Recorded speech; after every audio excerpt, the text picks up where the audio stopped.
What's up, everybody? Anthony from GRANDDADDYHERPS. Today I'm going to be pulling clutch number 7. This is a very, very special clutch that's real near and dear to me. This was a female that I got probably about 4 years ago, and she was basically, I'm going to give you the background story. So there was a guy by the name of Playboys who was getting completely out of the hobby, and he was a pretty good sized breeder too. But he was pulling out. I think he was moving across country and just decided he just wanted to get out altogether.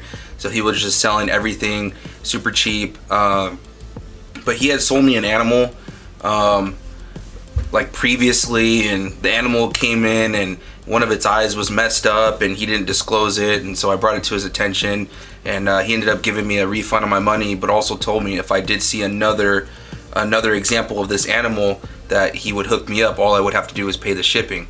So later on I found out he was getting out of the hobby, and I said, hey, you know, you're getting out, would you still honor this on one of your animals? And basically what I bought was a Karma ball python, which is a phantom lesser, but instead the one I bought from him was a mystic lesser, which is essentially the same thing. And so he actually told me, he's like, hey, I've got another Karma that just pay the shipping and I'll send her out to you. She's a hatchling, but she's yours for free. You know, I'm getting out of the hobby, and like I said, true to my word, she's all yours. So I was like, sweet. So I paid the shipping. Sure enough, a day or two later, she ended up at my doorstep. And then something I noticed right away was that she felt very, very fresh out of the egg. I mean, she felt that silky smooth, she had that silky smooth feeling, and it just didn't feel right. And then sure enough, you know, she had a shed not that long after that, but she would not eat. I mean, I had her for about 2 or 3 weeks. She would not eat, and I never really pursued him about it, just because it was in fact a free snake, and at that point I just didn't want to complain anymore. So I ended up assist feeding her, and I actually have a video I recorded about 4 or 5 years ago, whatnot. It was titled "How to Assist Feed Baby Ball Pythons," I believe.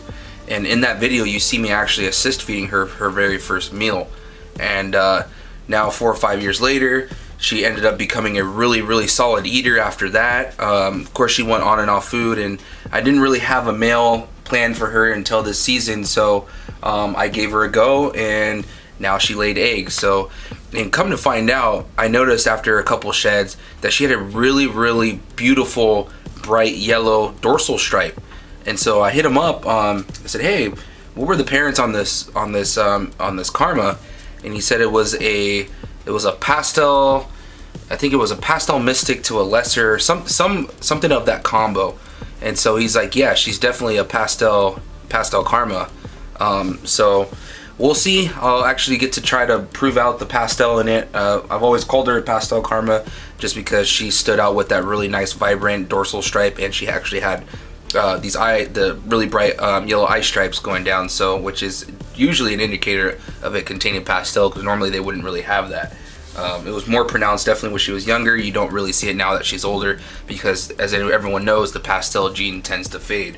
So I'm gonna go ahead and pull this clutch, and I'll talk a little bit. Actually, let's talk about who the fathers are now. So it is gonna be a Who's Your Daddy clutch. I did pair a super vanilla mystic to her, so hoping to get some super mystic stuff. My whole plan was I really wanted a super mystic stuff, but he didn't take early on, and then I threw in the black pastel yellow belly crystal, which a crystal is a special Mojave. So I threw him in, and I got 2 locks, and then finally the super vanilla mystic started locking up. So it is going to be a Who's Your Daddy. It could be either one of those 2 males. Would be happy either way, because both males are acts like supers or a super, and she's technically an acts like super. So every baby will at least have 2 genes or more in it. So it's a very, very powerful clutch of eggs I've got here. So I came home just now from work. First thing I did was check this bin, because I knew she was due to lay. I've got 1, 2, 3 more females that are due to lay here real soon, within the next week or 2.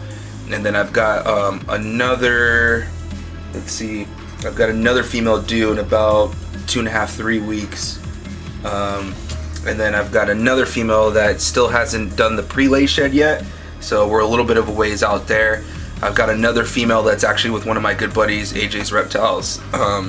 Sorry, that we're doing a joint project on, and so I've got, hopefully she's gonna go. She's showing really good signs of going into ovulation, but we'll see.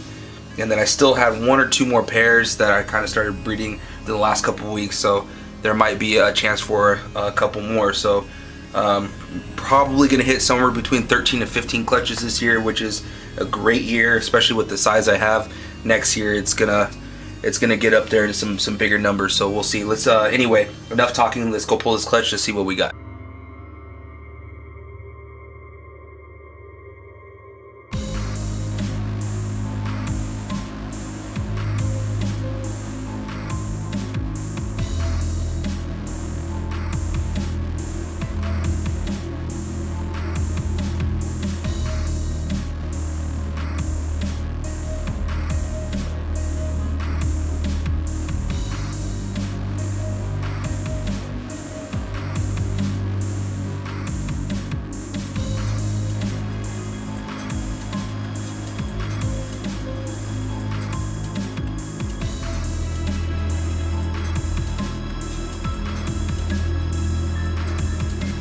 So we are gonna pull the clutch here, and if this is your first time watching, the key to getting eggs from a female is you gotta go in quick. I've already given her a little too much time, so she might try to bite me, but what you wanna do is you wanna get your hand and go over the top of their head really quick. That way they have no time to react.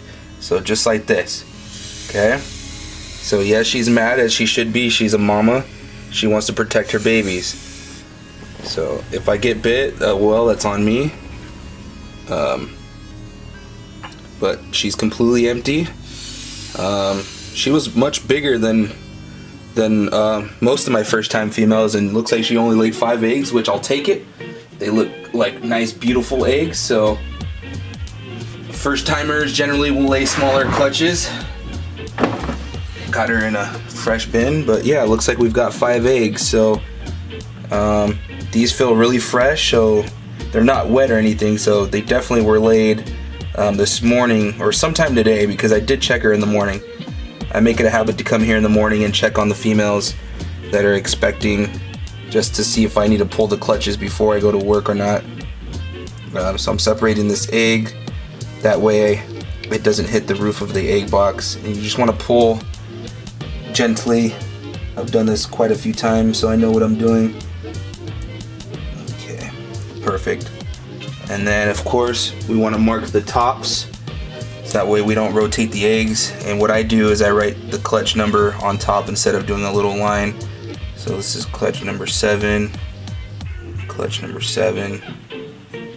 We got 5 nice, beautiful looking eggs. I'm gonna turn off all the lights. I'm gonna candle these and see how the fertility is. Be right back. Okay, let's candle these and check for fertility. We're good there. We're good there. We're good there. We're good there, and we are good there. So they've all got nice veins, or vascular systems, however you want to call it, blood vessels. Everything's looking good. So let's get this clutch in the incubator and call it a day. Okay, so I've got my forks ready. So let's get these eggs in here. I ran out of vermiculite for the most part, so I used whatever vermiculite I had left, and I went and got some perlite from the store.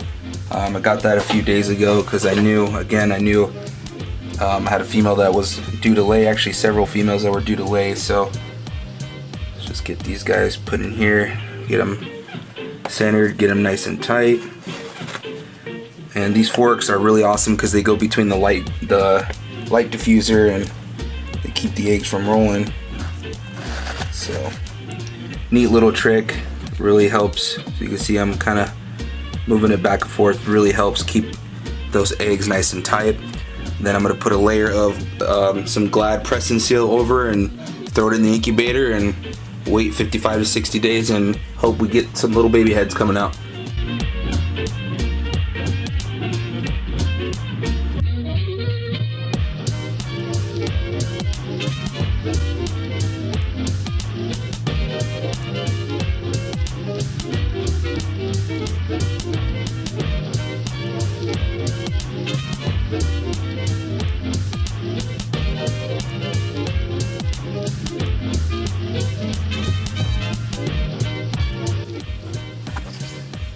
one thing I always got to do is we got to give it a nice little label here. Clutch number 7, 2019.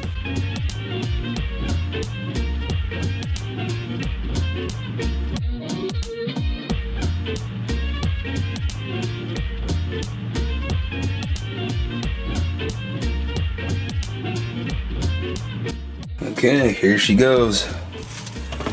So there's 6 bins, but there's actually a total of 7 clutches. I may have said this in a previous video. I've actually got clutches 4, 5, and 6 that I still need to upload to YouTube. I'm just so behind on videos. But I had a 4-8 clutch, 1 egg went bad, and then I had a 5-egg clutch, so I just combined the 3 and the 5 into one tub. So there is in fact 7 clutches in the incubator. I've got 2 of them that are due on the 4th of July. Actually just like a day or 2 before, but I like saying the 4th of July, so hopefully they pip on that day. That'll be rad. As always guys, Anthony from GRANDDADDYHERPS. Stay tuned to future videos. By the time this video is up, you should see the incubator build video up. This is a newer incubator build, so keep an eye out for that in the description. Yeah, let's wrap this up. It's already been a long video. Catch you guys in the next one. Peace.